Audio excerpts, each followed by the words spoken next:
Saya kira banyak teman-teman kasih nasihat bahwa ternyata kosakata, misalnya bahasa filsafat, Idang Rasidi kemarin, orang lama di Bangka, dia bilang di bahasa filsafat, mata diredupkan, suara diturunkan. Karena saya udah redupkan, udah turunkannya masih banyak yang fitnah, gimana kalau makin keras gitu ya. Tadi saya bilang pelit aja nggak boleh, hemat katanya. Saya bilang bodoh, kurang pintar. Jadi kita memang kadang-kadang ya, kita hidup di lingkungan orang yang lebih suka pencitraan di depan. Nah kami orang Sumatera itu malah lebih suka apa adanya sebetulnya. Ngomong, ya tapi yang memang sama kayak dulu kan, masih ingat kan yang saya bilang TAI itu loh, TAI kan, TAIK sudah bahasa Belitung TAIK sebetulnya. Ada kok tulisannya kok. Ada TAIK itu. Itu sudah lucu. Saya di Belitung saya cerita berulang-ulang. Ada ibu-ibu Bugis. Dia tinggal di pulau kecil. Satu hari dia tinggal di daratan. Lalu saya pulang liburan dia ketemu saya. Dia Pak Ahok, saya sekarang sudah tidak tinggal di pulau Pak. Dia tinggal di mana? Saya tinggal di sini. Jalan Manggar. Oh Manggar, ibu kota kan? Jalan apa? Jalan GTB. Ibu tahu nggak singkatan GTB apa? Nggak tahu. Itu GTB di mana Bu ya? Saya nggak pernah tahu ada jalan GTB waktu jadi bupati. Oh itu terusan dari jalan GTA. Karena saking panjangnya itu. Oh habis A terus jadi B. Berarti nanti GTC kan? Oh saya ngerti sekarang. Terus saya tanya, Ibu ngerti nggak GTA itu singkatan apa? Tidak tahu. Itu Gangtai Asu. Dia kaget ya. Kalau gitu B-nya apa ya Pak ya? Mungkin Gangtai Babi saya kira. Langsung dia syok. Oh enggak Bu, aku bercanda aja Bu.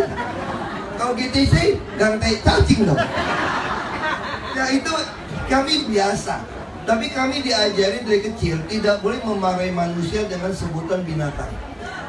Jadi Bapak Ibu bisa lihat saya, semarah apapun saya nggak pernah ngatain orang dengan kata binatang.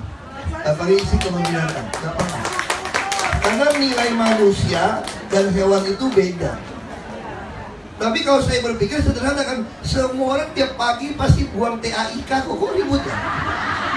Salah ternyata. Oh ya sudahlah, kalau gitu saya kurangin. Bukan kurangin, hilangkan. Ya karena ada permintaan orang-orang tua semua. Tapi istri saya komentar saya itu juga. Istri saya nonton TV ya, nonton TV lagi wawancara. Saya lagi tunduk diam gitu ya, gak banyak ngomong ya. Istri saya pulang begini, saya seperti tidak melihat Ahok lagi. Betul ya. Komentar saya, kamu jadi orang lain. Yang penting rasa suami masih sama.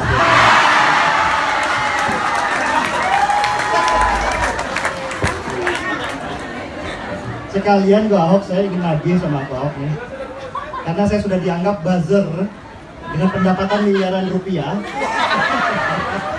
Dan ada yang mau cek rekening saya gitu. Saya mau nagih sekarang miliaran rupiah itu kemana. Daripada nagih sekalian Mbak Bebe, saya mau ikut hasil ini sekaligus saya berikan kepada yang teman-teman yang menyumbang yang membeli buku ini. Ini adalah sumbangan. Kami nggak terima kontan, tim juga nggak boleh. Kita gesek. Atau store ke BCA. Nanti atau store BCA. Oke. Store ke BCA. Jadi kasih nih. Jadi rata-rata orang tuh lucu ya. Kalau yang belain saya di sosmed atau tulis Kompasya, tulis apapun, pasti dituduh Ahok bayar. Padahal sekarang Ahok hidupnya dibayar dari Bapak Ibu punya sumbangan kan? Lucu tuh. Mobil yang saya pakai, ini semua mobil ajudan semua ini disewakan oleh teman Ahok. Jadi saya datang di gatheringnya. Jadi betul-betul kita ini, saya katakan, kenapa Amerika bisa? Seorang yang mau melamar bekerja, sepantasnya Bapak Ibu yang biayain secara turunan. Semalam saya juga cerita lagi, Saya ulang lagi cerita yang sama. Ada satu bos, ya dulu termasuk konglomerat, dia bilang gini, waktu kami lagi kumpul makan, ini teman Ahok butuh berapa duit supaya Ahok sampai jadi gubernur. Teman Ahok bilang, ya 20 sampai 25, bilangnya paling gede, 25M. Lalu si bos ini bilang gini, om ini, Ahok, kami 30 orang, satu orang 1M, 1M, selesai 30M. Ngapain kamu istilahnya dipajang-pajang, di foto-foto, lunch, gathering, hanya ngumpulin 100 juta, 200 juta. Ngapain? Ini 30M selesai. Terus saya angkat tangan, Om, Ahok ini bukan calon gubernur loh. Ahok ini gubernur. Ini masih gubernur sampai Oktober 2017. Ya kan? Kalau mau 30M Om, aku datang satu konglomerat, langsung tenteng pulang. 30M mah kecil. Orang minum satu botol wine 1,5 miliar kok mereka kok. Kecil 30M. Nah kenapa saya tidak mau? Saya tidak ada hutang budi sama siapapun. Karena saya milik semua warga DKI. Sumbangan pun dibatasi 10.000 sampai 75 juta. Saya kemarin dikirimin video satu ibu-ibu Muara Baru kasih 10.000 sumbang, datang begitu jauh. Saya ditanya kemarin dari teman saya, kok bisa ya orang udah begitu ekonomi lemah masih sumbang kamu 10.000? Saya bilang, mungkin kalian gak ngerti. Sebetulnya banyak oknum LSM dulu ngurusin KTP, ngurusin akte lahir, ngurusin hak rumah, ngurusin macam-macam. Itu orang miskin juga disuruh urunan sampai 20.000 loh. Dulu seperti itu. Jadi nama LSM untuk bela orang miskin pun, itu duitnya dari mana? Minta sama orang-orang miskin. Jadi sebetulnya rakyat kita yang paling bawah pun mengerti sekali arti gotong royong. Jadi beliau udah merasakan kebaikan.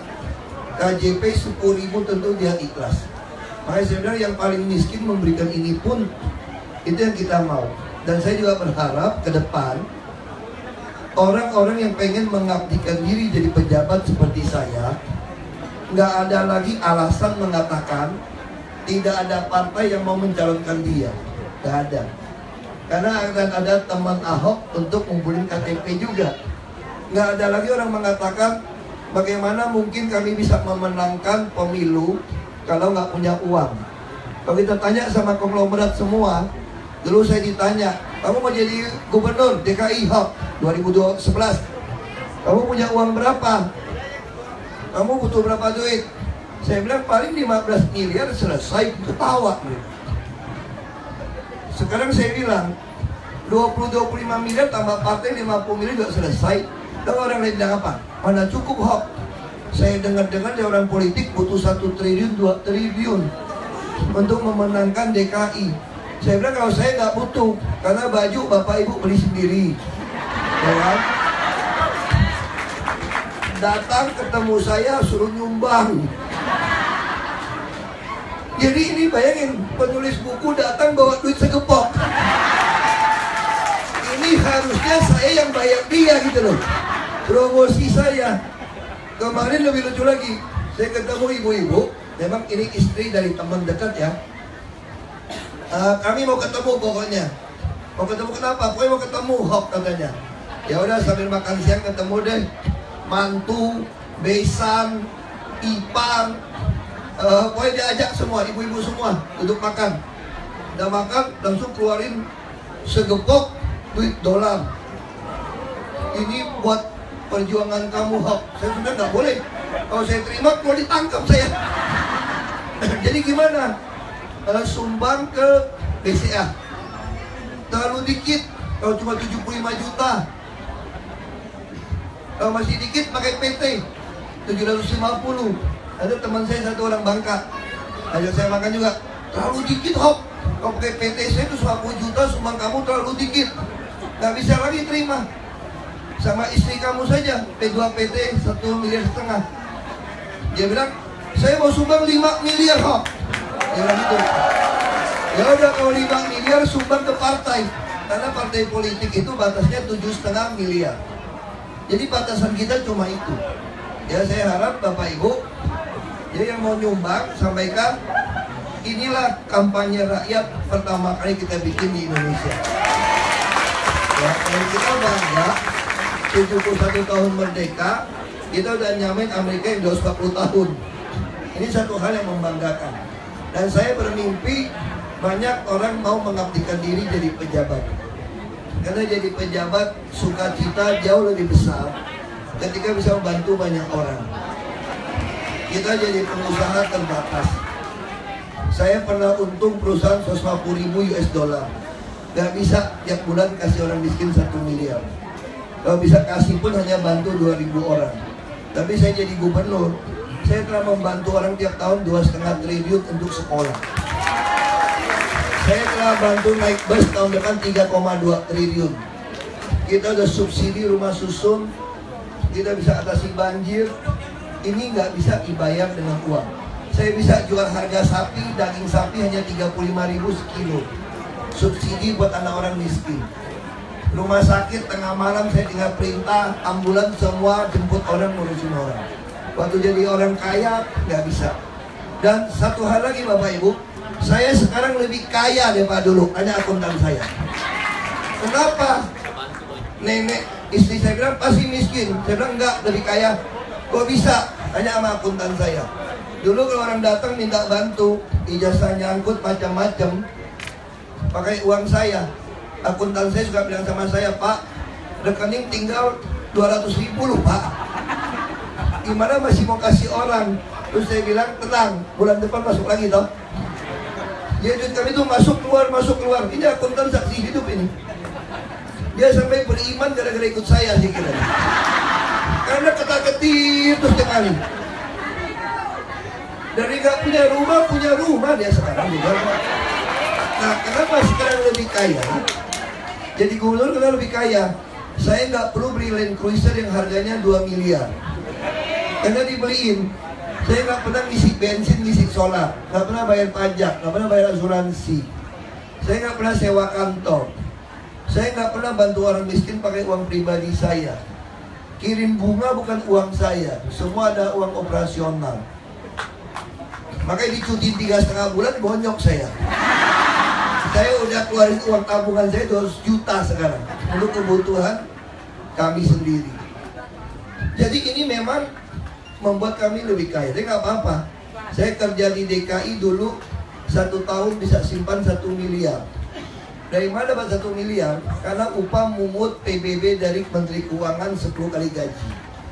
Mungut pajak dari lokal 10 kali gaji. Pas jadi gubernur, kok nggak dapat duit segitu, tinggal 500-an juta. Saya tanya sama akuntan saya, bayar sekolah, kok uang saya lebih dikit sekarang, nggak bisa 1 miliar setahun? Soalnya PBB udah diserahkan kepada Pemda. Jadi 10 kali gajinya hilang, tadi 20 kali gaji. Ya udah, sebulan hilang 78 juta. Jadi wajar uang saya setahun nabungnya tinggal sedikit. Tapi nggak usah khawatir, rezeki mah ada di mana-mana. Ada yang mau beli gudang saya, beli tanah saya, tanah naik. Saya cerita soal rezeki perlu bagi ke Bapak Ibu. Dulu saya itu, bapak saya kalau bantu orang miskin itu sampai ngutang bank. Jadi ceknya itu sampai setebal, ada segini kali cek. Jadi cek mundur. Jadi kalau ada orang sakit, bapak saya tukar 1 juta cek atau 10 juta. Dia ambil 9 juta, lalu dia bagi orang. Terus ini bayarnya bulan depan. Sampai meninggal gak bisa bayar bapak saya. Saya yang bayarin. Saya tanya bapak saya, gak ada duit kok, masih kasih orang. Ada 100 kasih semua, udah salah. Bapak saya bilang apa? Kalau kamu pikiran gitu, makin kaya makin gak kasih orang katanya. Karena merasa gak cukup terus. Kalau orang butuh, kamu masih ada ya bantu aja. Gak usah lihat suku, agama, ras apa, bantu saja. Nah, tempat saya kan 93% Muslim. Pas zaman saya ada perubahan. Zaman saya apa? Uang, rumah. Ini supaya Pak Denny Siregar punya bahan cerita. Karena dia bingung, gak ada bahan. Jadi waktu zaman saya, orang suka kirim anak sekolah, kuliah. Harus jual tanah kafling rumah, dibagi-bagi. Paling pasaran 2 juta. Anaknya butuh 4 juta. Dia pasti suruh saya beli tuh tanah 4 juta. Saya hanya berpikir sederhana saja. Bapak saya dulu gak dijualin tanah. Ya kasih. Ini 4 juta, 2 kali lebih mahal. Ya udah saya beli saja lah, bantu dia. Sekarang tanah naik. Tanah yang 4 juta itu kemarin orang tawar sama saya, mau jual nggak Pak Ahok? Berapa? 150 juta katanya. Kan rezeki. Jadi kalau kita nolong orang itu, rezeki nanti datang sendiri. Ya, terima kasih. Pak Ahok, terima kasih kesempatannya di sini. Saya terus terang nggak bisa ngomong, udah sampingnya Pak Ahok. Mendingan saya nulis, asli mendingan saya nulis. Tapi kita harus pengumuman dulu. Iya. Jadi dear haters. Jadi sebenarnya tadi saya tuh nggak begitu suka kalau kemudian nyumbang ngasih tahu kan gitu kan. Tapi kadang-kadang saya suka nakal, mau ngasih dikit haters ini biar makin panas sebenarnya. Itu aja. Ya. Terima kasih. Terima kasih. Mas Neni dan teman-teman. Foto bareng sudah. Foto bareng. Berdiri, ya. Foto sambil. Topi.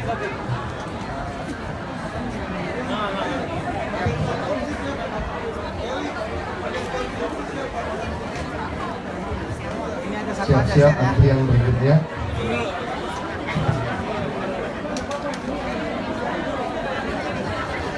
Bersiap-siap Pak Johan dari keluarga Lembongan nomor 20.